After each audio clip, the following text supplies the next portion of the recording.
ఈరోజు ఒక ప్రధానమైన విషయాన్ని మీ దృష్టికి తీసుకురాబోతున్నా. బహుశా ఈ పాటికి మీ అందరికి తెలిసి ఉంటుంది, ప్రధాన స్రవంతి మీడియా ద్వారా వార్తగా తెలిసి ఉంటుంది.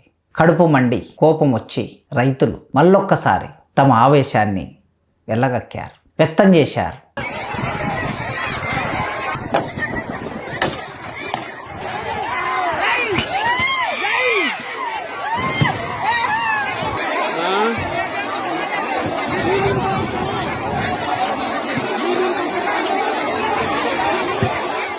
ఇది న్యాయమా అన్యాయమా? ఈ చర్చ చాలా చేయొచ్చు. కడుపు మండి చేసేది న్యాయము అని అంటారు ఎవరైనా, ఆకలితో చేసేది ఏదైనా న్యాయము అంటారు. హింసలో హింస ప్రతిహింస అని రెండు ఉంటాయి కనుక ప్రతిహింస అన్ని వేళలా న్యాయంగానే ఉంటుందని అంటారు. ఇవాళ ఇథనాల్ ఫ్యాక్టరీకి వ్యతిరేకంగా రైతులు, కూలీలు, ప్రజలు తిరుగుబాటు చేశారు. పెదదన్వాడ గ్రామం, గద్వాల జిల్లాలో పెదదన్వాడ గ్రామం, తెలంగాణకి చిట్ట చివరి గ్రామం, బార్డర్ విలేజ్. ఆ బార్డర్ విలేజ్ దాటగానే తుంగభద్రా నది ఒడ్డు మీద పెదదన్వాడ అనే గ్రామం ఉన్నది. ఆ తుంగభద్రా నది దాటితే అవతల కర్నూలు జిల్లా ఉంటుంది. అంటే తెలంగాణకి సరిహద్దు గ్రామం. గద్వాల జిల్లా, గద్వాల నుంచి ఒక 40 కిలోమీటర్లు పోతే ఐజా వస్తుంది. అక్కడి నుంచి గతుకులు ఉన్న రోడ్ల వెంట పోతే పెదదన్వాడ అని ఒక ఊరు వస్తుంది. 4000 జనాభా ఉన్నటువంటి ఊరు, పెద్ద ఊరు. 400 కుటుంబాలు, దళిత కుటుంబాలు ఉన్నటువంటి గ్రామం. పేదలున్నారు, మధ్యతరగతి ప్రజలున్నారు, కాస్త ఆసాములు కూడా ఉన్నటువంటి గ్రామం. భిన్నమైన మనుషుల నివాసం అది. అందరూ ఒకే రకమైన ఆలోచన విధానంతో వ్యవసాయాన్ని చేసుకొని జీవిస్తున్న ప్రజలున్న గ్రామం. దేశమంతా వివిధ ప్రాంతాల్లో మనుషుల మధ్య కొన్ని భేదాలు కావచ్చు, అసమానతలు కావచ్చు, ఉన్నట్లే ఆ ఊళ్ళో కూడా ఉంటాయి. కానీ మిగతా గ్రామాలతో పోల్చుకుంటే ఆ గ్రామము సఖ్యతతో ఉండే గ్రామం. అట్లాంటి గ్రామంలో ఇథనాల్ ఫ్యాక్టరీ వచ్చింది. ఏమిటి ఇథనాల్ ఫ్యాక్టరీ? కొత్తగా వింటున్నాం మనం, సంవత్సర కాలం నుంచి వింటున్నాం, ఎక్కువగా వింటున్నాం. ఈ సంవత్సర కాలంలో 2-3 జిల్లాలని ఆధారం చేసుకొని, గోదావరి నది ఒడ్డున ఆదిలాబాద్ జిల్లా, అదే గోదావరి నది ఒడ్డున కరీంనగర్ జిల్లా, ఇటువైపు వస్తే కృష్ణానది ఒడ్డున నారాయణపేట జిల్లా, ఇంకొద్ది అటు నుంచి ముందుకు వెళితే తుంగభద్రా నది ఒడ్డున గద్వాల జిల్లా. మీకు నదుల నైసర్గిక స్వరూపం చెప్పాను నేను. ఎందుకు అంటే ఇథనాల్ ఇది తయారు చేయడానికి ప్రధానమైన వనరు నీటి వనరు. నీళ్లు ఉండాలి. ఆ నీళ్లు ఉన్న చోట ఈ ఫ్యాక్టరీలు పెడుతూ ఉంటారు. ఈ ఫ్యాక్టరీ పెట్టి దీని ద్వారా ఏం తయారు చేస్తారు? రైతులకు విత్తనాలు తయారు చేస్తారా? కట్టుకునే బట్టలు తయారు చేస్తారా? తినే అన్నం తయారు చేస్తారా? లేదు. బీరు తయారు చేస్తారు, విస్కీ తయారు చేస్తారు, ఓడ్కా తయారు చేస్తారు, మద్యం తయారు చేస్తారు. ఇంకా కొన్ని పారిశ్రామిక ఉత్పత్తులకి కావలసిన ఒక ముడి సరుకుగా ఇది పనిచేస్తుంది. వేటితో తయారు చేస్తారు? చెరుకు, మొక్కజొన్న, బార్లీ, బీట్రూట్.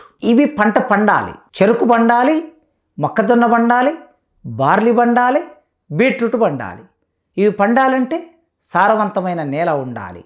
వీటికి నీటి వనరు ఉండాలి. సారవంతమైన నేలలో నీటి వనరులు ఉన్న చోట ఈ పంట పండుతుంది కనుక ఈ పంట ద్వారా ఇథనాల్ తయారు చేస్తారు. కనుక ఈ పంట పండే ప్రదేశాలను ఎంపిక చేసుకుంటున్నారు పారిశ్రామికవేత్తలు, పెట్టుబడిదారులు. ఈ పెట్టుబడిదారులు దిలావర్పూర్ అనే నిర్మల్ జిల్లా అక్కడ మొదలుపెట్టారు. ఆ తర్వాత చిత్తనూరు, నారాయణపేట, ఇంకా పోరాటం నడుస్తుంది అక్కడ.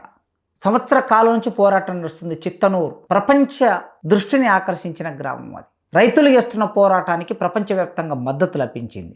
ఇప్పుడు గద్వాల జిల్లా పెదదన్వాడ. ఈ 3 గ్రామాలకి నదులున్నాయి, అంటే నీటి వనరు ఉన్నది. ఈ 3 గ్రామాల్లో సారవంతమైన భూమి ఉన్నది. ఇప్పుడు నేను చెప్పిన ఈ పంటలన్నీ అక్కడ పండే అవకాశం ఉంది. ఈ పంటలను తీసుకొని ఇథనాల్ తయారు చేసి వాటి ద్వారా పెట్టుబడిదారులు మరింత పెట్టుబడిదారులుగా, మరింత ధనవంతులుగా మారిపోయి డబ్బులు సంపాదించుకోవడానికి ప్రయత్నం చేస్తున్నారు.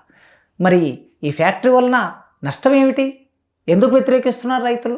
చిత్తనూరులో దాదాపు సంవత్సరంకి పైగా వాళ్ళు టెంట్ వేసుకొని పోరాటం ఎందుకు చేస్తున్నారు? ఇవాళ పెదదన్వాడలో కడుపు మండి 6 నెలల నుంచి చేస్తున్న పోరాటాన్ని, ఆ పోరాటం వలన కొన్ని రోజులు ఆ పరిశ్రమలో పనులు ఆగిపోయినట్లుగా నటించి మళ్ళీ వేగవంతం కావడంతో ఇప్పుడు ఊరంతా ఏకమై కొన్ని వేల మంది ప్రజలు వెళ్ళి అడ్డుకున్నారు. ఎందుకు అంటే ఇథనాల్ ఫ్యాక్టరీ నిర్వహణ కోసం విపరీతమైన నీళ్ళని వాడుకుంటారు.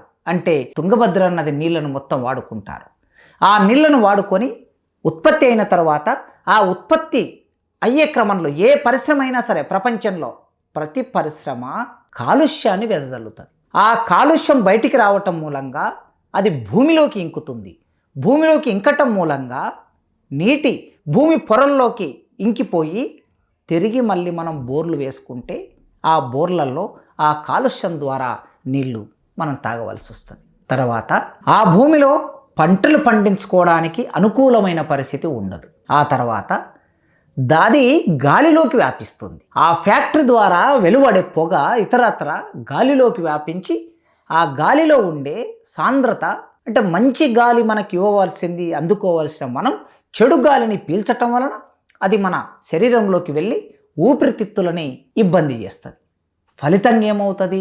ఉబ్బసం అనే ఒక పెద్ద వ్యాధి. చాలా గ్రామాల్లో పెద్ద మనుషులందరూ ఉబ్బసం వ్యాధితో బాధపడుతూ ఉంటారు. అస్తమా ఈ వ్యాధితో బాధపడి అందరూ చనిపోతూ ఉంటారు. దగ్గు ఒకసారి మొదలైందంటే ఉబ్బసం వలన కొన్ని గంటల పాటు దగ్గుతూనే ఉంటారు, రోజుల పాటు దగ్గుతూనే ఉంటారు, రక్తం బయట దగ్గుతూనే ఉంటారు. అట్లాంటి వ్యాధికి కారణమవుతుంది ఇథనాల్ ఫ్యాక్టరీ. దానితో పాటు ఈ ఫ్యాక్టరీ నడవడానికి విపరీతమైన కరెంటును ఉపయోగిస్తారు. ఈ కరెంటును ఉపయోగించడం మూలంగా స్థానిక అవసరాలకి, ప్రజలకి సరిపోయే స్థానిక అవసరాలు తీరకుండా కరెంటును ఆ కంపెనీకి మళ్ళిస్తారు, నీళ్లను ఆ కంపెనీకి మళ్ళిస్తారు.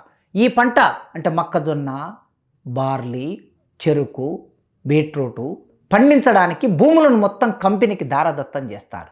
మరి తినడానికి తిండి ఎక్కడి నుంచి వస్తుంది? ఊరెట్లా వండుతుంది? జొన్నలు ఎట్లా పండుతాయి? పసుపు ఎట్లా పండుతుంది? మిర్చి ఎట్లా పండుతుంది? రాగులు ఎట్లా పండుతాయి? కందులు ఎట్లా పండుతాయి? తినడానికి తిండి వద్దా? కనుక ఇథనాల్ ఫ్యాక్టరీ ద్వారా భూములను ఆక్రమించి రైతులని భూముల నుంచి నిరాశ్రయులను చేస్తారు.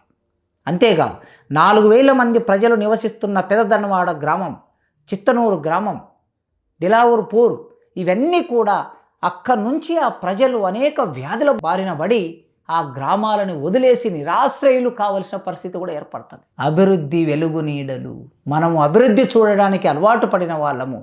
ఆ అభివృద్ధి కింద వెలుగు మాత్రం ప్రసరిస్తుంటుంది. ఆ ప్రసరించిన వెలుగు కింద నీడ ఉంటుంది. ఆ నీడని చూడటం కూడా నేర్చుకోవాలి. లేకపోతే ఈ గ్రామాలన్నీ విధ్వంసం అవుతాయి అనొచ్చు కొందరు.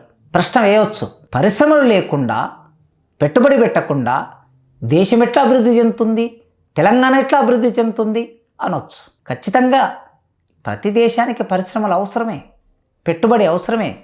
కానీ పెట్టుబడి ఎక్కడ పెట్టాలి, పరిశ్రమ ఎక్కడ పెట్టాలి? నిరుపయోగమైన భూములు ఉన్న చోట, రాళ్ళు, రప్పలు, కంపలు, కొండలు, గుట్టలు ఉన్న చోట. మరి అక్కడికి నీళ్ళు ఎట్లా వస్తాయి అనొచ్చు.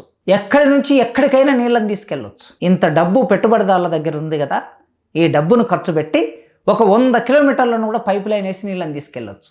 కనుక సహజ వనరు రెడీమేడ్గా దొరికే చోటికి వెళ్ళి ఆ ప్రజలను నిరాశ్రయులను చేసే బదులు పంటలకి పనికిరాని భూములను ఎంపిక చేసుకొని కొన్ని వాతావరణ కాలుష్యం లేనటువంటి పరిశ్రమలు స్థాపించి అభివృద్ధి చేయాలి తప్ప, ప్రపంచంలో పారిశ్రామిక విప్లవం ఈ ప్రపంచానికి ఏం నేర్పింది? కవులు, రచయితలు చాలామంది ఆవేదన చెందారు. పారిశ్రామిక విప్లవం అనేది మాంచెస్టర్లో, ఇంగ్లాండ్లో జరిగినప్పుడు దాని వలన ప్రపంచం అభివృద్ధి చెందిందన్నారు. నిజమే, అభివృద్ధి చెందింది. చక్రం వచ్చింది, యంత్రం వచ్చింది, వేగం పెరిగింది, మానవ జీవితంలో వేగం పెరిగింది. కానీ సమానంగా నదులు ఎండిపోయాయి, చెట్లను కొట్టేశారు, వ్యవసాయం పోయింది, జీవితం పోయింది, గ్రామాలు పోయాయి, పట్టణీకరణ జరిగింది. ఆ పట్టణీకరణ వలన మానవుడు యాంత్రికమైపోయారు, మానవ సంబంధాలు విచ్ఛిన్నమైపోతున్నాయని ఇవాళ మనం అందరం ఆవేదన చెందుతున్నాం కదా. వీటన్నిటికీ కారణం ఎక్కడుందయ్యా అంటే పారిశ్రామిక విప్లవం తన విషపు ఫలితాలని ఇన్ని రూపాల్లో వెదజల్లింది. కనుక ఇవాళ భారతదేశం వ్యవసాయక దేశం. అలాంటి వ్యవసాయక దేశంలో వ్యవసాయాన్ని ప్రోత్సహించవలసిన పాలకులు రేవంత్ రెడ్డి గారు. ఎంత ఆశ్చర్యం చూడండి. 15 రోజుల కిందట నేను ఆ గ్రామానికి వెళ్ళానండి. 15 రోజుల కిందట నేను రేవంత్ రెడ్డి గారికి ఆ వేదిక మీద నుంచి ఒక విజ్ఞప్తి చేశాను. రేవంత్ రెడ్డి గారు, ఈ గ్రామ ప్రజలు అమాయకులైన ప్రజలు పట్టణానికి చాలా దూరంగా ఉన్నారు, హైదరాబాద్కి 200 కిలోమీటర్ల దూరంలో ఉన్నారు. వారికి ఈ ప్రధాన స్రవంతి రాజకీయాలు, సామాజిక నిర్మాణాలు, ఇతరత్ర పెట్టుబడి వగైరా వాటితో పెద్ద సంబంధం లేదు. పైగా ఊరికి రోడ్డు కూడా సరిగ్గా లేదు. 10 కిలోమీటర్లు గుంతల, ఒక ఎద్దుల బండి కూడా పోలేనటువంటి రోడ్డు, అట్లాంటి రోడ్డు ఉన్న ఆ రోడ్డు మీద ప్రయాణం చేసి ఆ ఊరికి వెళ్ళాను. ఆ ఊరికి రోడ్డు ఇవ్వండి, ఆ ఊరికి బస్సు ఇవ్వండి, ఆ ఊరికి బడి ఇవ్వండి, ఈ 3 ఇచ్చి ఆ ఊరిని మింగేయబోతున్న ఇథనాల్ ఫ్యాక్టరీని రద్దు చేయండి అని రేవంత్ రెడ్డి గారికి ఆ వేదిక మీద నుంచి విజ్ఞప్తి చేసి 15 రోజులు కూడా గడవలేదు, అప్పుడే పనులు మొదలుపెట్టారంటే ఏమిటండి? ఆలోచించండి. రేవంత్ రెడ్డి గారు ఆలోచించండి.